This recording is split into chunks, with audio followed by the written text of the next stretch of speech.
Bonjour et bienvenue dans ce 9e épisode de Vente Sereine. Je suis Florence, formatrice vente et relations clientèle pour les créatrices artisanales. Je suis passionnée de couture et aujourd'hui nous allons parler de créer et vendre ses créations, deux métiers à part entière, bien différents et pourtant obligatoirement complémentaires si on souhaite vivre de sa passion.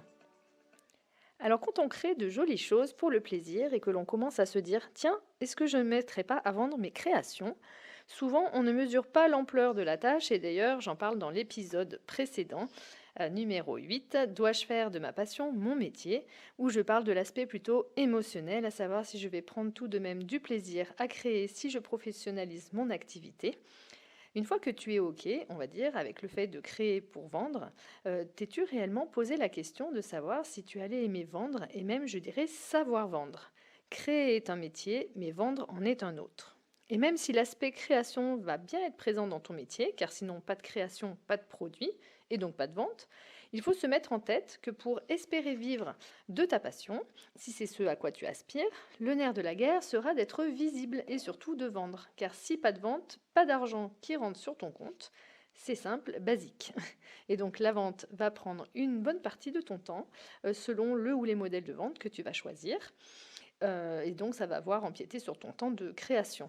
Et donc quelquefois il arrive qu'on déchante vite, car on se dit que chouette, on crée des jolies choses et on va les vendre pour se faire un maximum d'argent.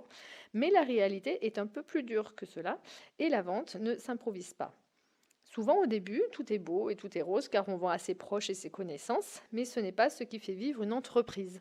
Donc il va falloir vite voir beaucoup plus loin. Et c'est là qu'on peut voir les limites de son activité si on n'aime pas vendre réellement ou si on n'a pas mis en place un peu de stratégie dans son activité ou si on n'est tout simplement pas formé sur le sujet. Alors pour la partie vente bien sûr et la relation clientèle, je suis là pour t'aider puisque je suis formatrice. Il faut juste que tu sois prête à apprendre finalement un second métier. La vente, c'est de la visibilité, de la prospection, de l'accueil, de la relation client, de l'administratif, de la communication, du sens du service, de la disponibilité, mais aussi de l'organisation, de la manutention, de l'écoute, de la bienveillance, et j'en passe. Donc il est donc essentiel de pouvoir et savoir un minimum se retrouver dans tous ces aspects pour vendre le plus sereinement possible et ne pas se dégoûter de la création à cause de la vente. Si certains aspects te font peur, il faut être capable de déléguer ceci à quelqu'un. Le plus simple, si tu es créatrice, que tu souhaites vivre de la vente de tes créations, mais que tu n'aimes pas la vente, sera de te trouver une ou plusieurs boutiques qui revendront finalement pour toi tes créations. Alors le bénéfice immédiat, tu pourras donc te consacrer pleinement à ta passion, sans dédier tout ton temps à la vente. Alors bien sûr, il y aura une phase de prospection pour trouver là où les boutiques qui souhaiteront revendre tes créations, et surtout celles qui sont judicieuses pour toi, ça c'est important. Il ne s'agit pas de prendre la première boutique venue qui veut bien vendre tes créations. Il faut qu'elle ait une clientèle adaptée pour tes produits, qu'elle ait déjà elle-même une bonne visibilité de la clientèle, car si elle te vend deux créations dans le mois, c'est pas ce qui va te faire vivre. En outre, c'est un bon moyen pour voir quels produits fonctionnent, ceux qui ont le plus de succès ou au contraire ceux qui ne décollent pas. Alors bien sûr, si tu te diriges vers cette option, l'inconvénient majeur est la commission que prend la boutique sur chaque produit. Et il est donc essentiel de bien calculer tes prix pour que tu puisses te dégager un salaire décent. Je te renvoie à l'épisode numéro 5 qui s'intitule Comment fixer le prix de ses créations. Par ailleurs, si tu souhaites donc te lancer dans la vente de tes créations pour toi-même, plusieurs options s'offrent à toi. Donc tu peux vendre en boutique physique ou sur les marchés. Il faudra alors que tu saches comment accueillir une cliente, comment vendre sans importuner, être dans le conseil et la bienveillance, avoir une super organisation et être très autonome. À cela se rajoute le temps consacré à cette vente, tes horaires de travail ou d'ouverture, de déplacement, etc. Alors bien sûr, tu devras dédier un temps à tes créations, ce que tu aimes le plus faire a priori, et ce n'est pas toujours évident, surtout quand on a une boutique physique, mais ça peut se faire hein, si tu as aménagé un petit coin atelier.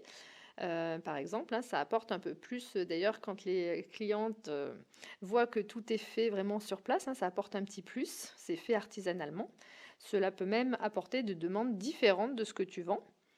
Par exemple, mon ami qui revendait des produits, enfin mes produits dans sa boutique, avait une partie atelier et on lui demandait souvent de la personnalisation en brodant des prénoms, des illustrations sur différents supports, type casquette, t-shirt, serviette, etc. ou sur ses propres créations à elle. Donc cela peut faire un complément à condition bien sûr que cela n'empiète pas trop sur l'essence même de tes créations, hein, c'est un exemple.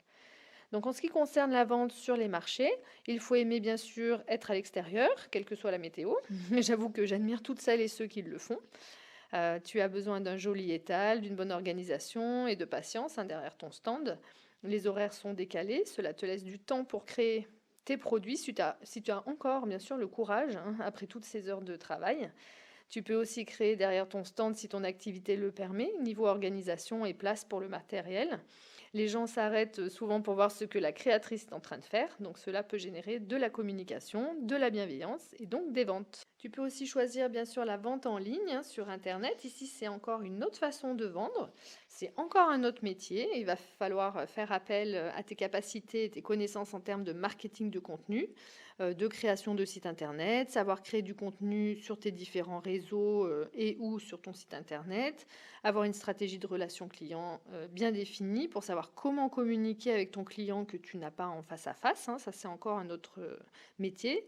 Savoir également gérer une boutique en ligne. Alors encore une fois, bien sûr, tu peux déléguer certaines parties à une autre personne, hein. Il est vrai que je m'adresse là le plus souvent aux personnes comme moi qui se lancent ou qui se sont lancées seules et qui se mettent en micro-entreprise. Donc quand on délègue, c'est encore autre chose. On peut toujours être en micro-entreprise, mais voilà, c'est encore différent.